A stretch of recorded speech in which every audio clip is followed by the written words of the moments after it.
C'est un outil qui aide les enseignants à planifier. Ce n'est pas une liste de vérification. L'enseignant est appelé à se servir de son jugement. En géographie, on recommande que certains territoires soient à l'étude une année sur 2, tandis que pour d'autres, on suggère d'entreprendre l'apprentissage la première année et de poursuivre en deuxième année. L'apprentissage de ces territoires devrait se faire sur 2 ans. C'est pourquoi il sera important de s'entendre en équipe cycle sur la répartition des contenus. À titre indicatif, le ministère de l'Éducation, du loisir et du sport proposera l'an prochain un prototype d'épreuve qui abordera les territoires suivants. Pour le territoire urbain, ce sera la ville patrimoniale avec Athènes. Pour le territoire région, ce sera territoire forestier, Amazonie, territoire énergétique, Côte-Nord, territoire industriel, les Grands Lacs américains et canadiens. Pour le territoire agricole, on parlera de territoire à risque naturel, le Sahel. Et finalement, le territoire autochtone, ce sera le Nunavut. Les éléments de la progression des apprentissages sont des exemples. Le libellé n'est pas, et je cite, « Le libellé n'est pas canonique. On peut changer la taxonomie des énoncés. De même, il n'est pas dramatique de ne pas couvrir spécifiquement tous les énoncés. C'est un guide. » Le contenu est clairement divisé sur 2 années en histoire et éducation à la citoyenneté. L'élève n'a pas à retenir par cœur tous ces énoncés. Il est appelé à mobiliser ses connaissances dans des contextes variés à l'aide de sources diverses, manuels, sites Internet, dossiers documentaires, images, graphiques, cartes, etc. L'aspect économique et social, les aspects économiques et sociaux sont mis en évidence par cet angle d'étude. On reconnaît la compétence 1. Cette fois-ci, c'est davantage la 2. La 3.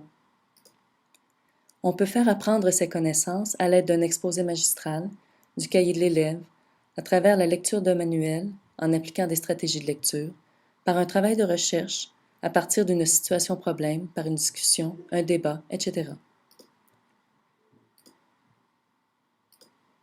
Le tableau présente les 10 opérations intellectuelles. Les 3 premières, examiner les réalités sociales du présent et du passé, situées dans le temps et dans l'espace. Finalement, situer un territoire. Voici un exemple du ministère en géographie. Opération intellectuelle, situer un territoire. On fait référence à une carte. Voici un exemple pour le cours d'histoire, premier cycle, situé dans le temps et dans l'espace. Les 4 opérations suivantes. Établir des faits, caractériser, établir des comparaisons, déterminer des facteurs explicatifs et des conséquences. Un exemple en histoire 3e secondaire, caractériser une réalité historique. Exemple de l'épreuve d'appoint de l'an dernier en 4e secondaire, établir des liens de causalité. Un exemple pour monde contemporain, mettre en relation des faits. On remarque que toutes les questions font référence à des documents. Il y a des contenus qui se prêtent plus volontiers à la mobilisation des connaissances.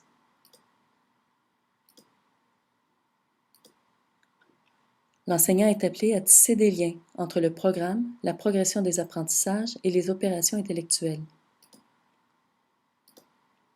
La compétence 2, les comportements observables, les techniques, les concepts, les exemples. Aujourd'hui, dans le passé, le lien avec les institutions. Compétences 1, 2, 3.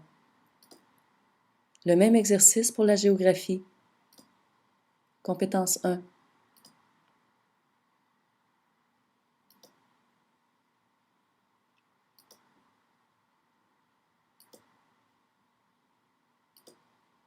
On peut faire des liens entre le critère maîtrise des connaissances et les critères liés aux compétences en géographie. Lien entre la progression et les opérations intellectuelles. Situer dans le temps, caractériser un territoire.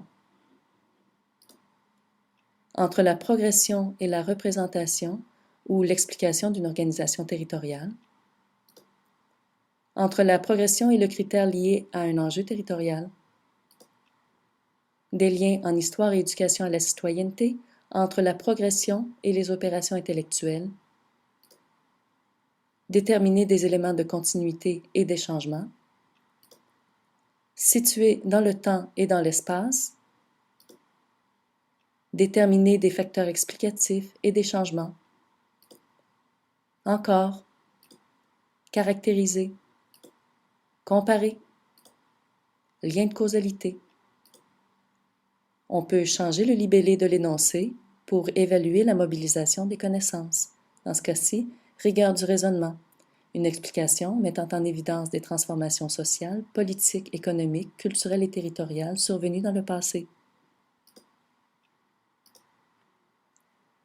Une épreuve d'appoint pour le mois de juin 2011, des prototypes d'épreuves pour l'an prochain.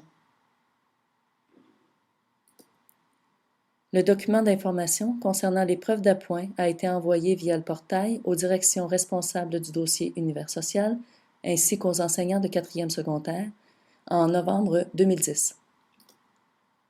Les 19 questions à réponse courte évaluent les opérations intellectuelles. Critères, utilisation appropriée des connaissances. La question à réponse élaborée évalue le critère rigueur du raisonnement. Les questions font toutes référence à un dossier documentaire. Les opérations intellectuelles évaluées, critères rigueur du raisonnement, prototype d'épreuve de fin d'année au premier cycle, au deuxième cycle, les 4 territoires abordés dans l'épreuve, des questions faisant référence à un dossier documentaire, les questions à réponse courte évaluent les opérations intellectuelles, à réponse élaborée, on fait probablement appel aux critères liés à l'enjeu. Les 6 réalités seront abordées. Opérations intellectuelles pour les questions à réponse courte, rigueur du raisonnement ou expression d'une opinion fondée pour la réponse élaborée. L'épreuve couvrira les 7 réalités. On fait référence à un dossier documentaire. Il n'y a pas de mise en contexte comme dans une situation d'évaluation, puisque les 7 réalités sont abordées. Les 5 thèmes sont traités. Toujours le même modèle, opération intellectuelle et questions à réponse élaborée, faisant appel aux critères rigueur du raisonnement ou expression d'une opinion fondée.